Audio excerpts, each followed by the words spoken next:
Have you ever considered the possibility of an unseen war happening around us, a spiritual warfare? A curious thought indeed, but it's more than just a thought. It's a reality that many believe in. A reality that doesn't involve physical entities but spiritual ones. We're talking about a hidden battle, an unseen conflict that's constantly in motion.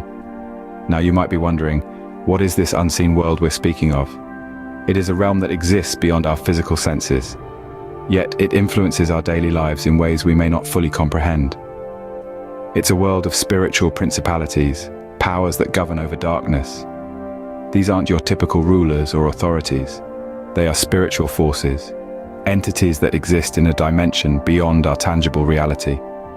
They operate in the shadows, unseen yet profoundly impactful. This is the concept of spiritual warfare, a battle that's as real as the world we live in.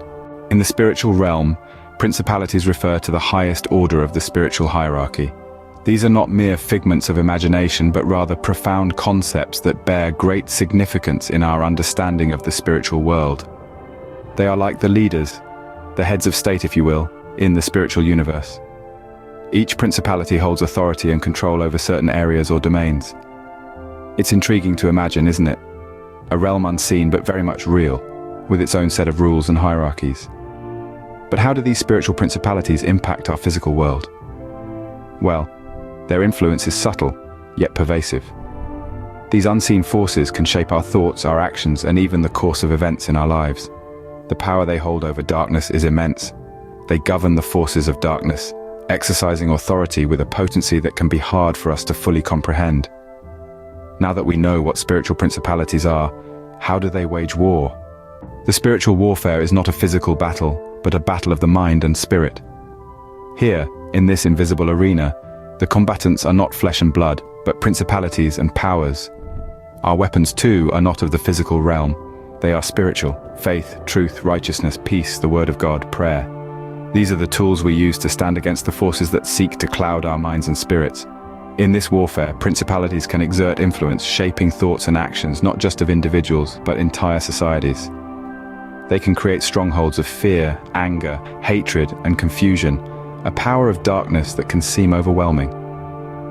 The objective of this battle is not to destroy, but to illuminate, to expose the lies and illusions, to reveal the truth. It's a fight to reclaim our minds and spirits from the darkness. But remember, in this unseen warfare, light always overpowers darkness. In the battle between spiritual principalities and powers of darkness, the power of light stands victorious. In this grand cosmic theater, light plays an instrumental role. It represents goodness, truth, and love, the most potent forces in spiritual warfare. This power of light is not something distant or unreachable. It resides within each one of us.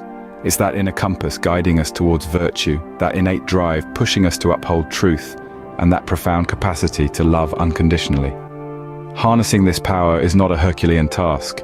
It's about staying true to your values, about expressing love and compassion, and about standing up for the truth, even when it's inconvenient. This light within us helps resist the influences of darkness, shielding us from negative forces. Spiritual warfare is a reality, often unbeknownst to many. Understanding the role of spiritual principalities and acknowledging this hidden battle is crucial. In the spiritual warfare, awareness is our greatest ally. Stand firm and let the power of light guide your path.